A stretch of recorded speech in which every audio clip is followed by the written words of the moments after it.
Salut à tous! Alors je vous propose de vous retrouver aujourd'hui pour parler de trigonométrie et détermination de la mesure principale d'un angle. Tout d'abord, alors pour qui on est? Pour des élèves de première, normalement en spécialité maths. Donc en fait, qu'est-ce que c'est qu'une mesure principale d'un angle? On a vu que dans le cercle trigonométrique, on te met la vidéo de présentation ici du cercle trigo, mais il existe pour un point donné sur le cercle une infinité d'angles. En effet, tous ces angles sont entre guillemets égaux à 2π près. Donc en fait, là, on va essayer d'apprendre une méthode où, alors, on peut poser la division à la main, mais sinon à la calculatrice, ça ira vite, qui va te permettre en devoir d'apprendre à déterminer la mesure principale d'un angle trigonométrique pour des angles relativement gros. Tu peux voir ici, on a 425 pi sur 3 et là, 1305 pi sur 4. Donc essayez de déterminer cette mesure principale sans avoir besoin de se dire j'enlève 2π, j'enlève 2π, puis j'enlève 2π et ça devient long et fastidieux pour pas grand chose parce qu'il va falloir enlever pas mal de tours. Donc il va falloir arriver à trouver la mesure référente de chacun de ces angles, c'est-à-dire la mesure qui appartient à l'intervalle moins pi, pi. Donc pour déterminer ceci, je te propose d'aborder une méthode que l'on peut appeler la méthode de l'utilisation de la division euclidienne. Allez, commençons avec 425 pi sur 3. Combien de pi sur 3 me faut-il pour arriver à faire un tour? Un tour, évidemment, qui correspond à 2π. Eh bien, pour passer de pi sur 3 à 2π, évidemment, il faut multiplier par 6.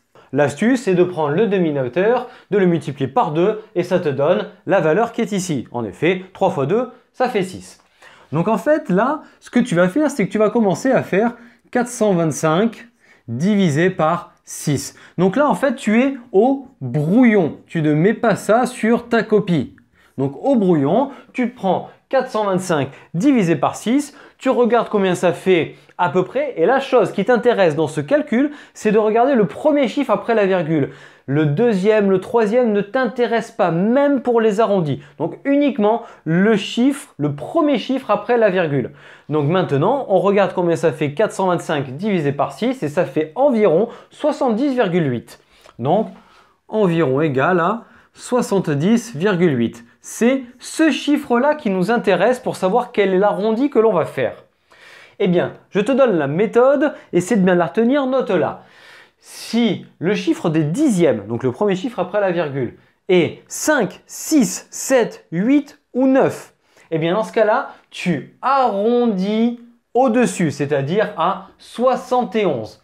Si ton chiffre des dixièmes c'est 0, 1, 2, 3, 4, eh bien dans ce cas-là, tu arrondis en dessous, c'est-à-dire à 70. Donc on va regarder sur le premier, qu'est-ce que ça ferait si j'avais pas retenu ça et que j'avais arrondi à 70 pour te montrer que ça marche pas. Donc ici, il se trouve que ce chiffre, il est supérieur ou égal à 5, donc j'arrondis à 71. Donc en gros, hop, là, ce que je prends comme nombre, c'est 71. Là, on est vraiment sur du brouillon, je te l'accorde, c'est pas super propre. Maintenant, on va passer à la phase division euclidienne et après, on va voir comment est-ce que tu le mettras au propre. Donc, on a 425 qui est égal à, on prend notre 71 et notre 6, ça fait 6 fois 71 et là tu peux toujours prendre ta calculatrice et regarder combien ça vaut, mais maintenant ce qui va nous importer ici ça va être le reste et le but en fait va être de trouver le plus petit reste possible en valeur absolue, d'où l'intérêt en fait de respecter cette règle ici. Donc quand tu fais la division euclidienne de 425 par 6, ça te donne 71 et il faut retirer 1. Je te laisse t'en convaincre, tu peux prendre ta calculatrice, tu vas voir, ça marche bien. Donc, maintenant, au propre. Alors, au propre. Eh bien, dans ce cas-là, tu prends ton angle alpha 1 et tu dis que ça va être égal à 6 fois 71 moins 1 pi sur 3. On revient à notre angle. Ce qui donne, alors, 71 fois 6 pi sur 3. En fait, tu retires 71 tours moins pi sur 3. Et en fait, ici, tu as la mesure principale. Donc, la mesure principale, on a moins pi sur 3. Donc tu peux voir pour des angles plus petits une vidéo qu'on te met ici sur laquelle on retire une fois 2pi, 2 fois 2pi pour trouver une mesure principale d'un angle donné. Mais là en l'occurrence pour des angles comme ça marche pas très bien, c'est pas très efficace. Là, grosso modo, tu es obligé de passer par ce genre de méthode. Bon, maintenant on va regarder si tu t'étais pas souvenu de ça et que tu avais pris 70. Donc une petite remarque, mais là dis-toi que la question elle est finie pour celle-ci. Si on prend 425 avec 70, donc 425 est égal à, on ne fait pas 6 fois 171, mais 6 fois 70. Donc 6 fois 70, ça fait 420. Eh bien, il faudrait que je rajoute 5.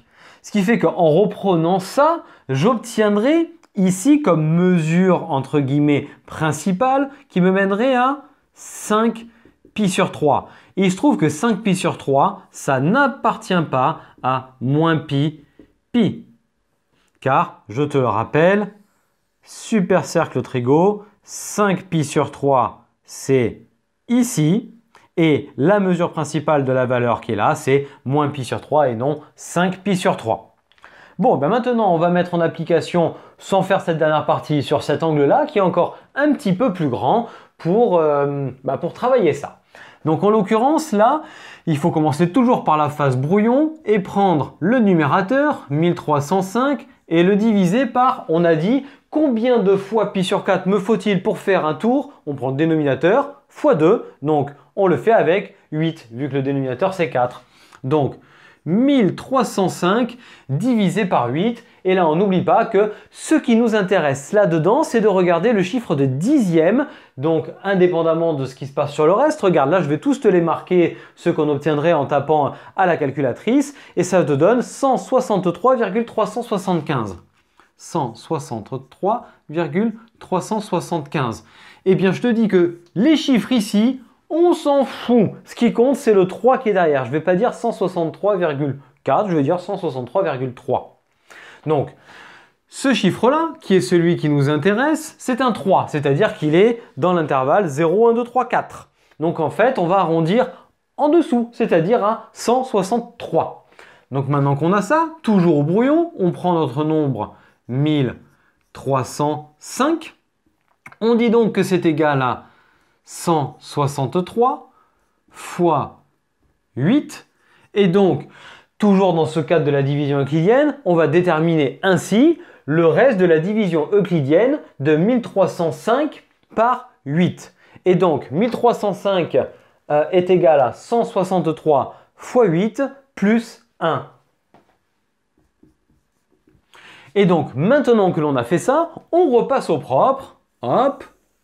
Et on obtient donc alpha 2 qui est égal à, on écrit ceci, 163 fois 8 plus 1, hop, pi sur 4, ce qui fait apparaître, eh bien, 163 tours fois donc 8 pi sur 4, plus 1 pi sur 4, donc pi sur 4. Et ici, on fait apparaître la mesure principale de alpha 2.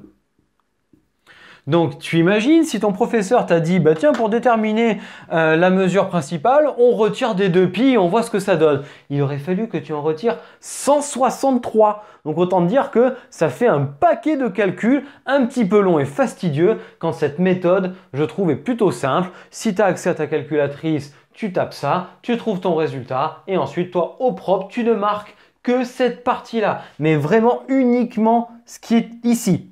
Le reste, c'est pour toi, tu le fais au brouillon.